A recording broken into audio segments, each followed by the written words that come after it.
Olá, seja bem-vindo ao programa do Núcleo de Comunhão Pastoral. É uma alegria poder estar com você novamente. E hoje nós vamos conversar com uma pessoa muito especial, um amigo meu aqui da minha cidade. Ele é um homem de Deus, pastor, e trabalhou durante muitos anos numa empresa multinacional italiana aqui no Brasil. Ele vai falar um pouquinho sobre isso também.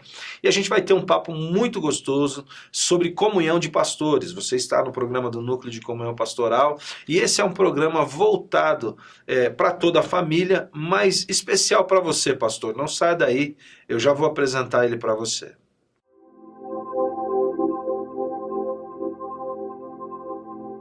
E como eu disse a você, eu estou aqui com o meu amigo pastor Wesley Bittencourt. Wesley, seja bem-vindo. Uma alegria poder recebê-lo aqui no nosso programa. Muito obrigado. O prazer é todo meu mesmo. Assim, fico contente e quero saudar todos que estão vendo, ouvindo, que possa ser um tempo de bênção e de paz para todos os corações, né? Maravilha. O pastor Wesley, ele é também diretor aqui do nosso Núcleo de Comunhão Pastoral, faz parte da diretoria. Nós temos uma amizade, né, Wesley, muito grande, muito gostosa aqui. Nós temos um avanço, temos avançado bastante na nossa comunhão de pastores, mas a gente vai falar um pouquinho disso no segundo bloco. Ok. Nesse primeiro bloco eu queria que você contasse um pouquinho da sua história para aquele pessoal que está nos assistindo, para as famílias que estão nos assistindo. Quem é o pastor Wesley Bittencourt? Ok, eu nasci num lar cristão comprometido, porque hoje falar sobre a questão, por exemplo, de evangélico está muito desgastado, porque as pessoas vêm para o evangelho pensando em receber muitas coisas, e o evangelho, na realidade, é muito mais dar do que receber, como Jesus nos ensinou. Mas eu tenho o privilégio de participar de uma família. Eu já sou a 4ª geração de cristãos comprometidos. Olha só. A minha bisavó chamava Rita, né? Ritinha. Ela já era cristã, lendo a palavra de Deus, colocando os princípios de verdade, de honra, de justiça na família. Aí a minha avó, a avó Guiomar, rapaz, ela é coisa fantástica também, muito cristã. Meu pai muito comprometido também, né? E meu pai casou também com já uma 2ª geração, a minha mãe também. E já, assim, os meus filhos já são a 5ª geração de cristãos comprometidos, não no sentido de querer para si, mas de entender que nós podemos abençoar a vida das pessoas. O interessante é que o meu chamado foi já dedicado pelo meu pai, quando eu nasci. Olha que bênção. É claro que a minha decisão foi com 18 anos de ser um pastor, daí que eu fui para o seminário e tudo mais, mas a história era assim. O meu pai, quando eu nasci, ainda não tinha toda essa tecnologia de saber já a criança em 3D, né? Mas ele tinha certeza que eu ia ser um homem, que eu era o primogênito e que eu iria ser um pastor, né? Já era fruto da oração dele. Já era fruto da oração. Já era fruto de oração, de pedido e de uma dedicação a Deus, né? Ele, na época do meu nascimento, ele estava lendo a biografia de John Wesley. Então, o meu nome Wesley, em si, adaptado, inclusive é um pouco diferente aí, porque quando o meu pai foi registrar, o escrivão disse que no Brasil não existia nem W nem Y, então não podia. Aí meu pai adaptou com a letra U. Para não perder a ideia do nome. A ideia do nome. E eu nasci em casa, né? Nasci de parteira. Então você comemora o dia, não o dia do médico, o dia da parteira. Dia da parteira. alguns amigos comemoram o dia da parteira como o dia do médico. Meu pai trabalhava na prefeitura de São Paulo e no dia do meu nascimento ele não conseguiu chegar a tempo de acompanhar o nascimento, né? E a minha mãe, por brincadeira, falou assim: olha, Milton, é uma menina.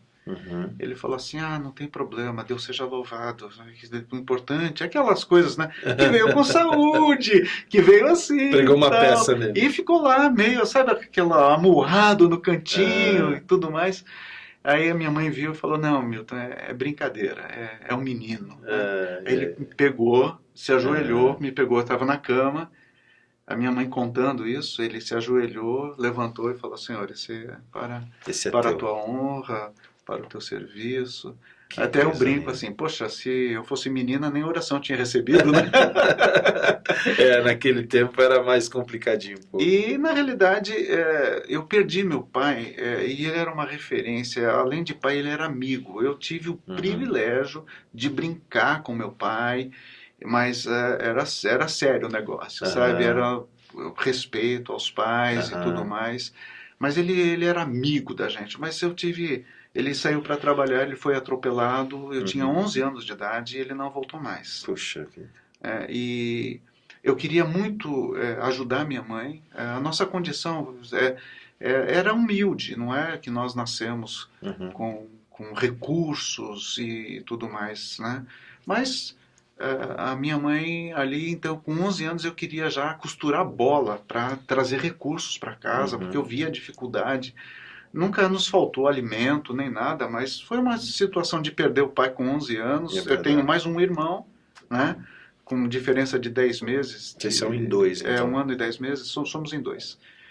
E eu queria trabalhar e ela não deixava, mas com 14 anos eu comecei a trabalhar. E uma das primeiras coisas que minha mãe me ensinou, porque eu peguei o envelope do meu primeiro salário, né? Eu falei, meu primeiro salário tá aqui, então, não sei o que lá. Fui lá, entreguei na mão dela, ela falou, não, filho, olha, você aprenda a administrar, só faça uma coisa, a Bíblia ensina a respeito de honrar a Deus, me ensinou a questão de dízimo e de oferta, e eu sempre fui dizimista, e Deus me abençoou muito, eu fui muito próspero. Então, com 14 anos,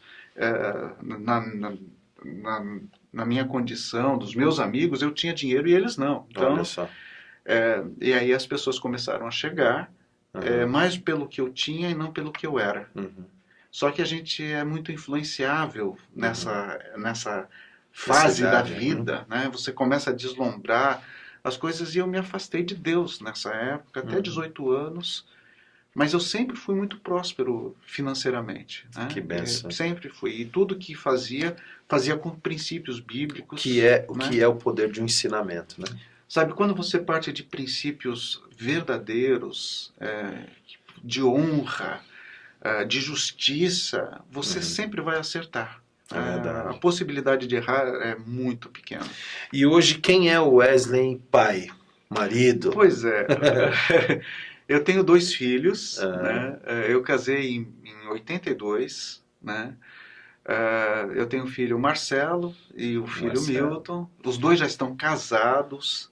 Hoje é lua de mel, então. Agora. Hoje a gente voltou àquela primeira, sabe, até namoro, conversar, sair junto, bater papo com a minha esposa. Está sendo muito bom, uma nova fase no nosso casamento, né? E está sendo muito bom. E a gente pode ser sempre parceiros e companheiros, né? Graças a Deus. Queria que você falasse um pouquinho da sua vida profissional, e a gente vai entrar também na questão ministerial, mas que você falasse um pouquinho, que eu acho que foi um período, como a gente se conhece bem, um período importante da sua vida nessa empresa, onde você fez muitas conexões e tudo, não só conexões de voo, sim, mas conexões com pessoas, né? Eu trabalhei na Alitalia, né, que foi vamos dizer assim, o meu último emprego com carteira assinada, vamos dizer assim, né? Mas tem um histórico aí que com 14 anos eu comecei a trabalhar e sempre bem sucedido, e eu trabalhei numa indústria de transformação por quase 4 anos. Olha só. Depois disso entrou na época do exército e a empresa fez de tudo para eu pedir a conta, e eu tive que pedir mesmo a conta. Só que logo em seguida eu fui liberado do exército, eu não tive que servir e eu comecei a trabalhar na Varig daí. Ah, sim. Então, em 75, eu comecei a trabalhar na Varig e trabalhei, janeiro de 75 e fui até outubro de 79, até setembro de 79, no dia 30 de setembro de 79, e no dia 1º eu já fui trabalhar na Alitalia, porque todo o meu preparo profissional que a Varig tinha, porque nós estamos falando de uma época que a Varig era a Varig, era uma potência e representava o Brasil, e naquela época eu já viajava bastante pela empresa também, e a minha formação foi muito boa, e aí a Alitalia, sabendo do meu trabalho, foi lá e me pegou da Varig e me colocou para trabalhar na Alitalia. Apesar do seu perfil muito forte, assim, a gente olha e pensa, poxa, esse cara foi um piloto de avião e tudo, mas não era essa a sua função lá, não, né? Na aviação existe o aeroviário, que são os comissários de bordo, perdão, os aeronautas, né? Troquei aqui, os aeronautas. Então, tem os pilotos, tem os comissários de bordo e tem os aeroviários, que são aqueles que dão estrutura para que o avião possa levantar voo. Então, eu fazia parte dos aeroviários, numa estrutura para que desse condições de venda, administração, suporte, para que a empresa possa continuar. Então, eu não era piloto, não. Eu trabalhava aqui em terra. Legal.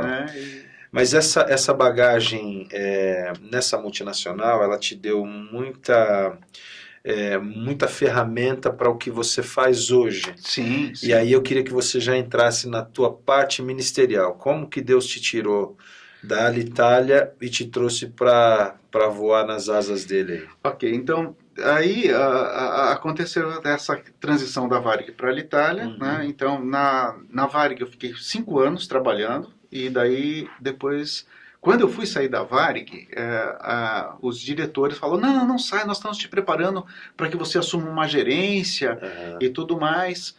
E eu falei, ok, mas eu tenho essa proposta da Alitalia, né? Então, ok, eu posso ficar aqui, mas vocês vão me colocar a respeito de remuneração. Eu falei, não, a remuneração fica como está, e naquela época eu ia ganhar o dobro e mais um pouco na Alitalia.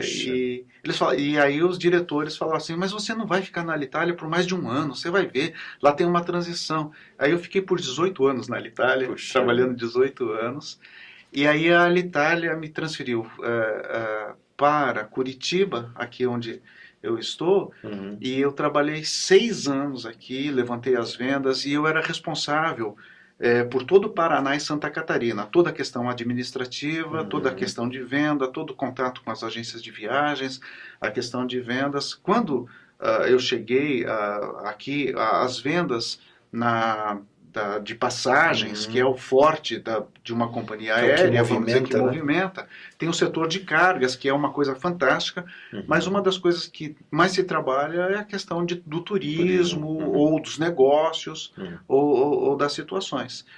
E aí a venda era $750 mil, e quando eu saí estava em $2.510.000 de vendas. Então eu cuidei de todo o Paraná e Santa Catarina nessa área toda. Que legal, que legal. Bom, eu quero deixar a sua fala ministerial para o segundo bloco, que nós já vamos passar para o segundo bloco. Eu só quero comentar um pouquinho que hoje você está pastor da comunidade Monte Hebron, né? Uma comunidade aqui em Curitiba, e você vai falar um pouquinho dessa sua atividade hoje, né? E a gente sabe que não é só com a Monte Hebron, mas também uma atividade com os pastores, né? Com os pastores. Como a gente já tem conversado, e não só assim como eu, vou dizer assim, e outras pessoas aqui, outros pastores da cidade, você tem uma missão com a cidade, com as cidades, né? Então a gente vai falar sobre isso no segundo bloco. Nós vamos para um pequeno intervalo. Eu queria que você não saísse daí. Daqui a pouquinho a gente volta. Não sai daí.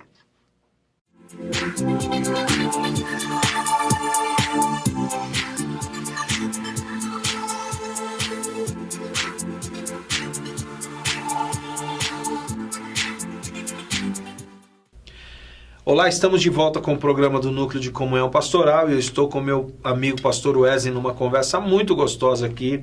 Mas antes eu quero convidar você, pastor e líder, que está aqui em Curitiba ou região metropolitana para participar das nossas reuniões, os nossos cafés da manhã. Nós temos o nosso site aí na sua tela que está aparecendo e você pode pegar todas as informações da nossa agenda toda a primeira terça de cada mês. Você é nosso convidado. Você também, pastor, que estiver no Paraná e passar aqui por Curitiba, venha participar dos nossos cafés. Ok? Pastor Wesley, voltando à nossa conversa aqui, a gente estava falando sobre vida ministerial, já falamos sobre família, sobre vida profissional. Como está a questão ministerial hoje? Como estão seus sonhos para o futuro, né? O que o pastor Wesley está fazendo agora? Olha, eu estou na igreja local, a Igreja Evangélica Monte Hebron. A gente foca numa ação social para a comunidade local, porque nós queremos ser relevantes no meio onde estamos inseridos. Isso tem sido uma bênção. E também a minha participação já no núcleo de comunhão pastoral, sabe, para que os relacionamentos dos pastores possam aumentar e as nossas ações possam ser mais efetivas de ver uma sociedade mais justa, mais honesta, mais verdadeira, e passando por situações como segurança e tudo mais. Então, a nossa atuação tem sido dessa forma, né? A gente estava falando aqui nos bastidores, Wesley, sobre uma questão fundamental na vida do pastor, que é o relacionamento, a prestação de contas, o caminhar juntos. Isso você tem feito durante algum tempo já, e eu queria que você conversasse um pouquinho sobre isso. Muita gente fala que isso é o pastoreio de pastores, mas a gente entende que vai muito mais além disso. Não é um pastoreio de pastores, mas é um andar em comunhão. Eu queria que você explicasse isso para os pastores e para os líderes, como funciona. Olha, funciona da seguinte forma, é mais amizade e relacionamento, porque os pastores, eles atendem a necessidade de muitas famílias, de muitas pessoas, de jovens, de adolescentes.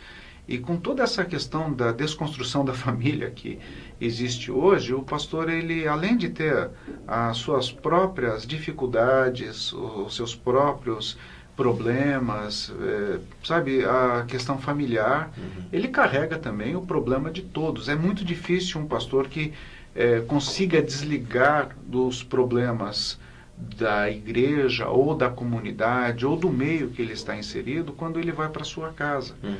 E as pessoas muitas vezes veem o pastor como super-humano, super-heróis, que não tem sentimentos, que não tem desejos, que não tem vontade. Às vezes o pastor nem fome tem, né? Ou não tem tempo para descansar. E dentro dessa situação, nós queremos um relacionamento onde as pessoas possam se conhecer umas às outras, os pastores se conhecer de perto uns aos outros, possam ter confiança de saber que haverá sigilo na conversa e que o pastor, para o outro pastor, possa abrir o seu coração das suas necessidades, das suas alegrias e também das suas tristezas, às vezes de problemas. Existe uma estatística dizendo que a família do pastor muitas vezes fica desestruturada em 85% dos pastores. Porque ele dá mais atenção a outras pessoas e não dá atenção para a sua família, para a sua casa. Então, num relacionamento onde ele pode abrir o coração e pode também receber oração, né? Porque muitas pessoas pedem a oração do pastor para que se possa resolver situações de conflitos, de trabalho, de relacionamentos, mas o pastor muitas vezes não tem a quem abrir o coração, porque ele não pode abrir o seu coração, não que ele não deva abrir, mas ele não sente seguro de abrir com um membro da sua igreja ou um membro da sua comunidade. E a visão que Deus tem nos dado é de companheirismo, não é de julgamento, não é de dar orientação pronta, com clichê pronto, mas é dar, sabe, olha, eu entendo você, não, às vezes a gente não tem resposta, mas que o pastor possa ser ouvido, né? Às vezes existe uma necessidade muito grande do pastor falar, abrir o coração. Então isso tem sido uma do meu chamado ministerial, e eu tenho feito isso com muita alegria, Tem uma historinha aí que conta que a segunda profissão mais perigosa ou de mais risco, alto risco, à saúde, é a profissão, o exercício pastoral. Né? Pastoral. E a primeira é bombeiro, né? A gente só perdeu para os bombeiros, então. Mas e ainda a gente faz um pouquinho da função do bombeiro, que é apagar alguns incêndios. Com certeza, isso acontece sim. Né? Agora, Wesley, assim, na sua experiência, você tem visto que muitos pastores têm andado só. Sim. E qual qual o risco disso, né? E a importância de se ter um tempo de comunhão com alguém, né? Com alguém da sua confiança, com alguém do seu relacionamento. Eu queria que você falasse um pouco disso, porque recentemente eu estive em Pato Branco, e eu queria mandar um abraço para os meus irmãos lá em Pato Branco, né? O pessoal do Juliano, da Comunidade Vida, o Paulo Maia, todos os pastores que eu conheci ali. Eu estive numa reunião da Associação de Pastores de Pato Branco. Um abraço para vocês aí.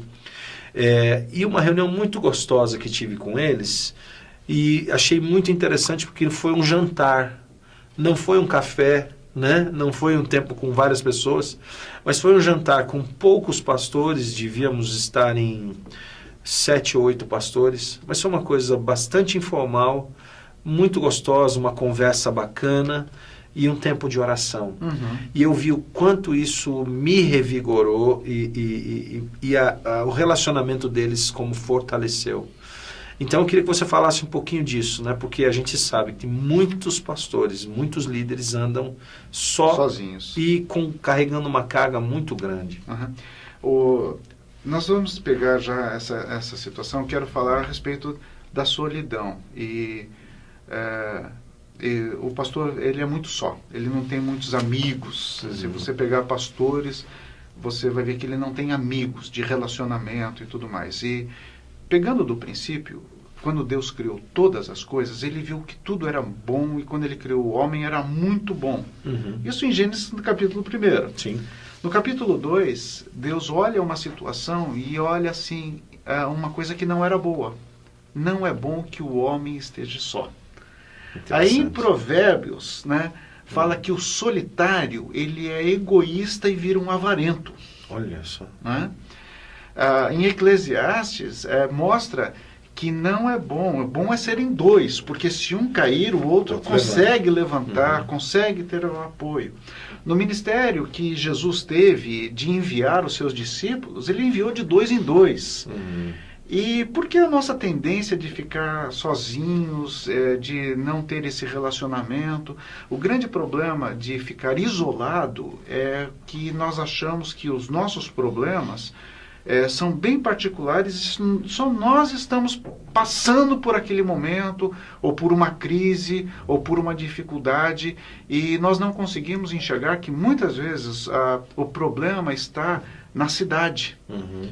E quando nós temos esse relacionamento, nós vemos que às vezes as mesmas alegrias, ou as mesmas dificuldades, as mesmas situações, os mesmos problemas estão acontecendo também com o pastor A, com o pastor B, com o pastor C. Uhum. E a gente fala assim, puxa, então é uma coisa que não é só a minha vida que está passando por isso. Mas quando nós nos isolamos, nós potencializamos o problema e achamos que só nós estamos com aquela dificuldade ou com aquela... A gente não consegue enxergar Não consegue enxergar um todo. Uhum. E muitas vezes o nosso trabalho é mostrar que isso não é um consolo, que todos estão passando por problemas, mas que existem soluções junto de uns com os outros. E isso é fantástico. É maravilhoso. Sabe? Isso é muito legal.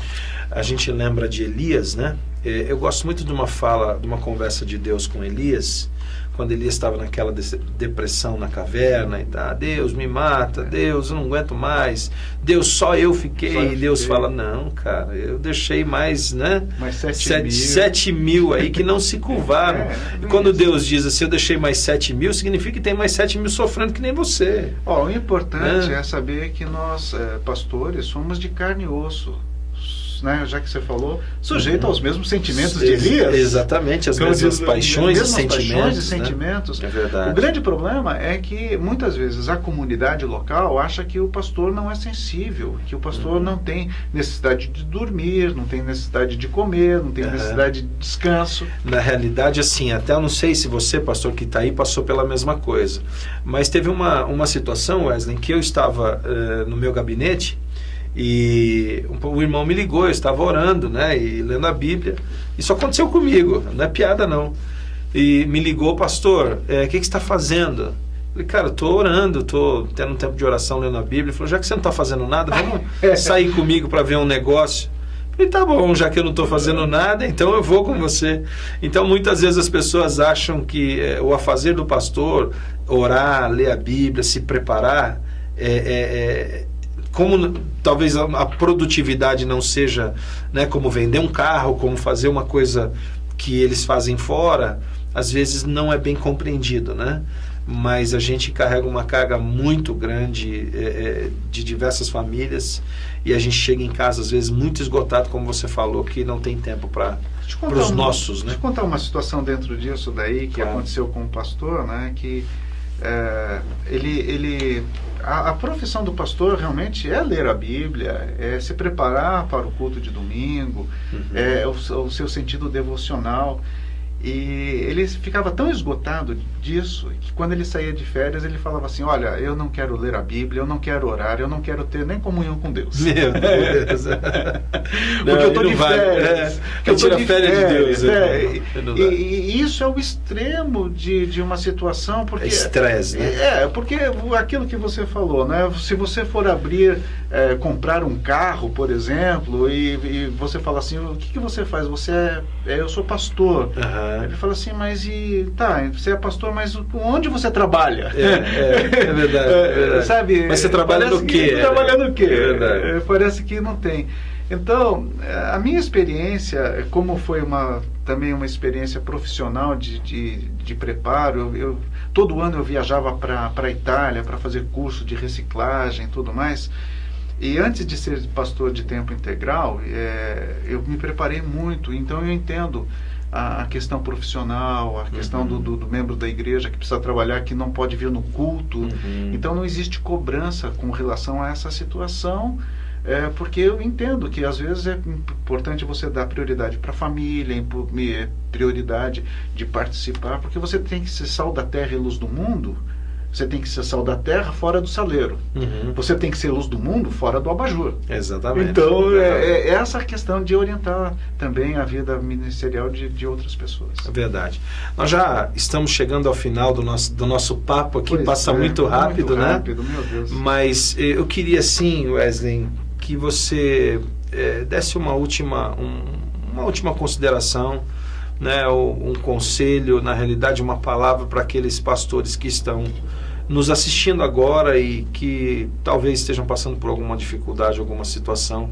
O que eles podem fazer para melhorar isso? Então, pastor Flávio, com relação a essa situação, eu queria citar um exemplo pessoal e depois explicar o porquê.